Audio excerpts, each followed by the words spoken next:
For the past 8 days, we'd been driving from Los Angeles, California, up the west coast towards Canada on our way to Alaska, making our way through Sacramento, Portland, Mount Rainier, and Seattle. We were now arriving at North Cascades National Park.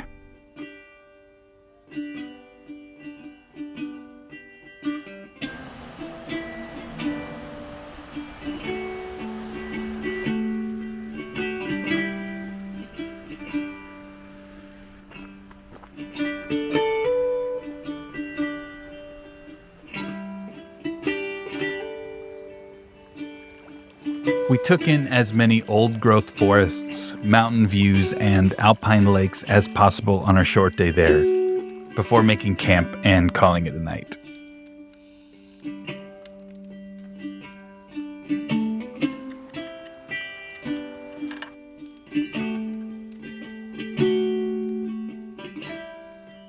The following day, we packed up, hit the road, and made our way to the Canadian border.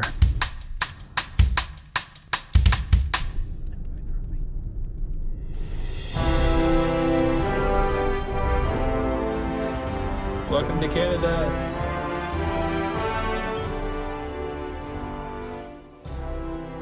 This would be Rocky's first time out of the country and my first time in Canada since I was a little kid.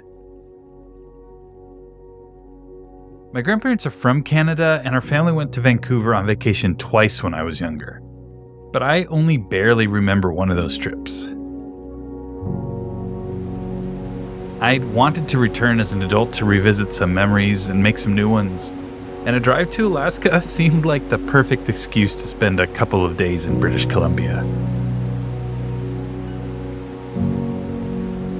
I have a vague memory of the Capilano Suspension Bridge from the last time I was here, but I don't actually remember walking across it. In fact, most of the places we went felt similar. Memories would come into focus while still remaining incomplete.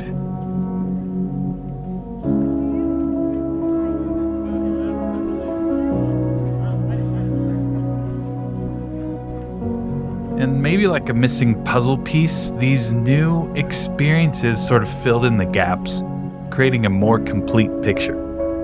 But also highlighted the need to return for another time in the future to experience even more than 2 days can offer.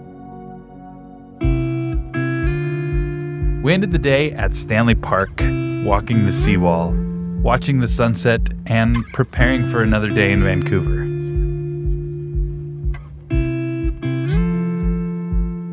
The next morning, after grabbing breakfast, we headed back to Stanley Park to visit the Vancouver Aquarium. This bronze statue and this aquarium were some of the few things that I actually did remember from the last time I was here as a child.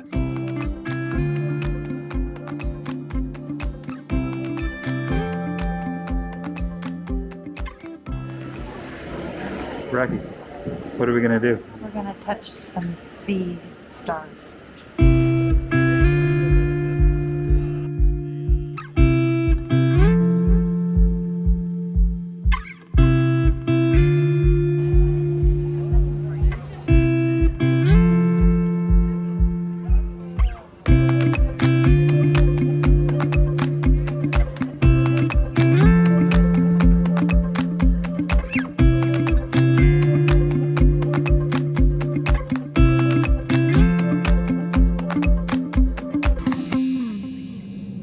From the aquarium, we headed to the Bill Reed Gallery of Northwest Coast Art.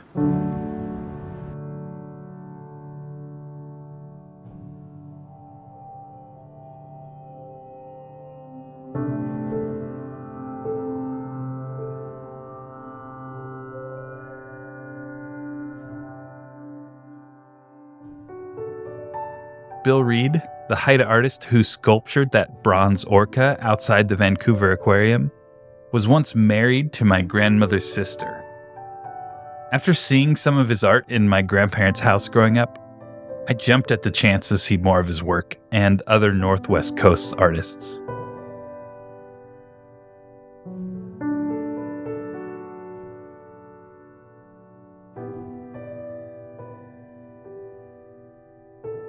We ended this night just like the night before, by watching the sunset at Stanley Park. Tomorrow, we would be leaving Vancouver and continuing north. As we said goodbye, we started the long drive through Canada and the Yukon.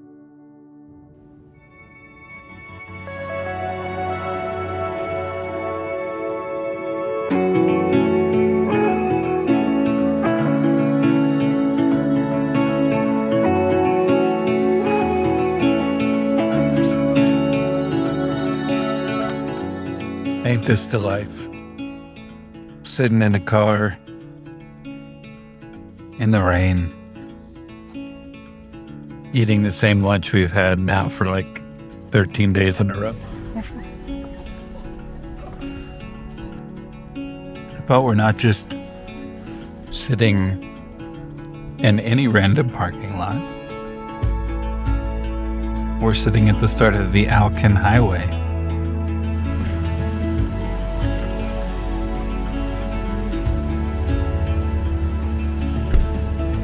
The ALCAN Highway was initially built as a military project during World War II, stretching over 13,000 miles through challenging terrain to connect the contiguous United States to Alaska through Canada.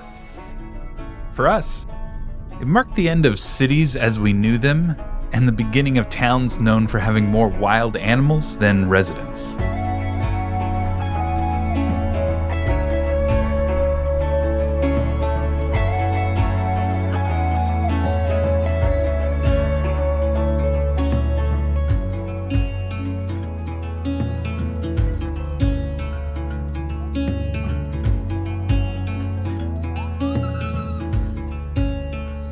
We drove from Vancouver to Prince George to Fort Nelson to Watson Lake, crisscrossed the borders of British Columbia and the Yukon Territory a couple of times, before eventually arriving in Whitehorse.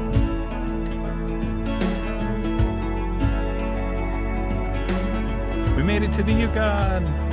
Yay!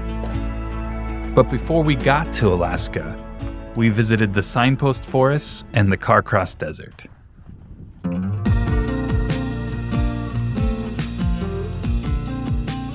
Travelers worldwide have been bringing signposts from their hometowns to the Signpost Forest since 1942.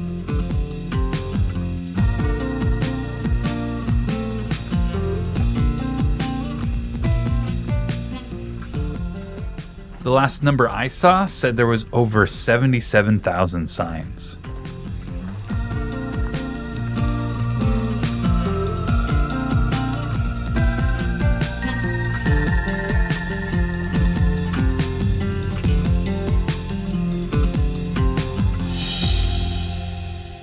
Where are we? Sand dunes. What's it called though? Carcross Desert. Carcross. But it's not actually a desert. It's from glaciers. The Carcross Desert, located in Canada's Yukon Territory, is often called the world's smallest desert, even though it's technically a series of sand dunes rather than a true desert.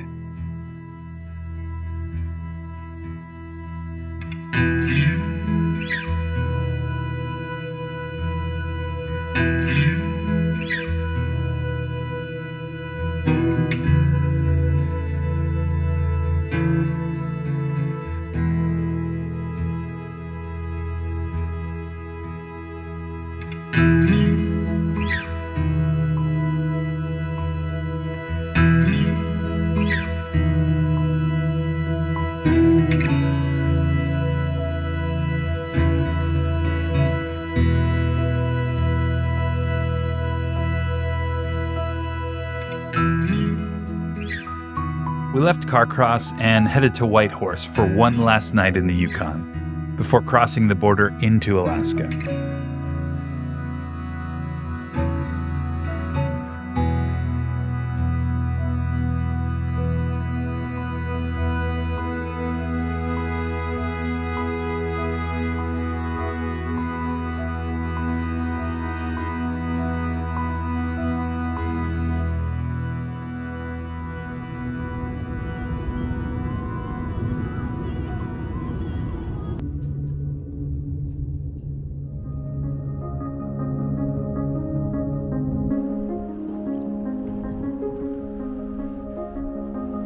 Once in Whitehorse, we enjoyed the sights, explored the town, ate some dinner, and made our way to a hotel.